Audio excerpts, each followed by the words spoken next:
میں بڑے معذرت کے ساتھ پھر میں عرض کروں گا کہ مجھے معاذ اللہ کسی کی تنقید وہ مقصد نہیں ہے کہ میں رسول اللہ کے کسی صحابی کو کی تنقید کروں یا ان کا کوئی مرتبہ کم کروں، ایسی بات نہیں ہے۔ بہرحال صحابہ میں فرق ہے، تلک الرسل فضلنا بعضهم علی بعض، اللہ نے رسولوں کو بعض رسولوں پر بھی فضیلت دی، اسی طرح اگر رسولوں کو فضیلت دے سکتا ہے کہ وہ صحابہ کو فضیلت نہیں دی؟ صحابہ پر کئی لوگ جو ہیں وہ افضل ہیں۔ تو اب یہ جو ہے کہ یہ معیار جو ہم نے رکھا ہوا ہے، ہم یہ نہیں کہتے، ہم فیصلہ کرنے والے کون ہیں کہ کون افضل ہے؟ یہ تو اللہ جانتا ہے کون افضل ہے، اللہ کے ہاں کون افضل ہے یہ تو اللہ جانتا ہے۔ لیکن ہمارے پاس ایسے لوگ جو اس پر ضد کرتے ہیں، تو ایک شخص نے اسی طرح ضد کی کہ نہیں جناب، پہلا جو ہے وہ اول ہے، وہ افضل ہے، اور جو ترتیب کے مطابق ہے۔ میں نے کہا پھر رسالت کی ترتیب کو ذرا دیکھو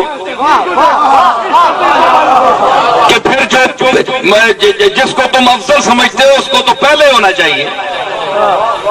کیا رسول اللہ معاذ اللہ آخر میں آ کر معاذ اللہ سب سے کم ہے؟ افضل ہے۔ تو پھر یوں تم کہو کہ پھر جو آخر میں خلافت میں آخر میں آیا اس کا پھر مقام خود متعین کرو، وہ کیا ہے؟ دیکھو نا، اگر منطق ہے تو منطق سے بات کرو۔ تو مطلب ہے کہ ہمیں یہ فیصلہ نہیں کرنا چاہیے، یہ تو عوام فیصلہ کرے گی کام دیکھ کر، مقام دیکھ۔ آج کل کی سنیت جو ہے وہ بھی بڑی مخدوش ہو چکی ہے۔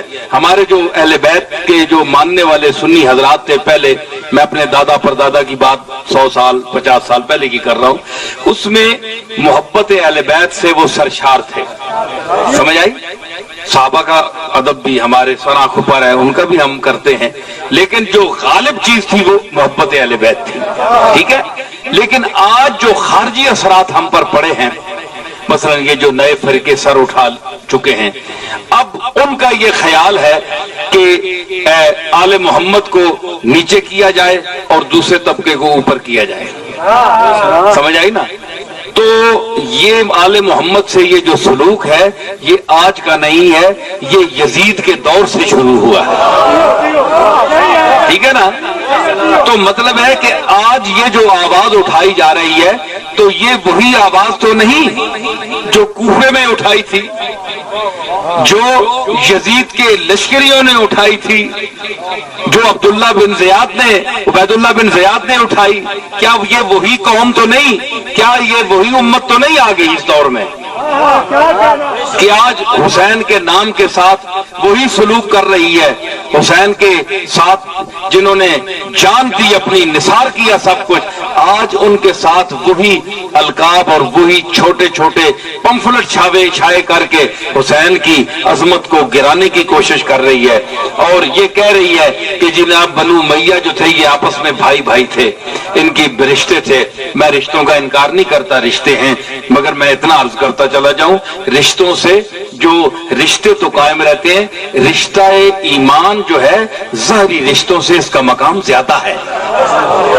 اگر یزید کا سنیں میں، اگر یزید کا رشتہ کملی والے سے بھی ثابت ہو جائے نا تو یزید کا کردار ایسا ہے کہ وہ کملی والے کے ساتھ منسوب ہونے کے قابل ہی نہیں۔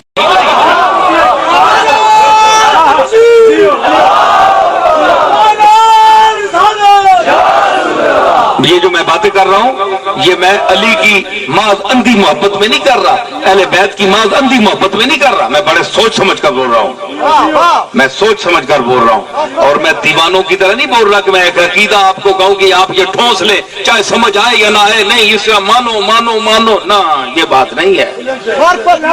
علی کو مانو، سمجھ کر مانو، سمجھ کر مانو گے تو پھر بے ایمان نہیں ہو سکتے۔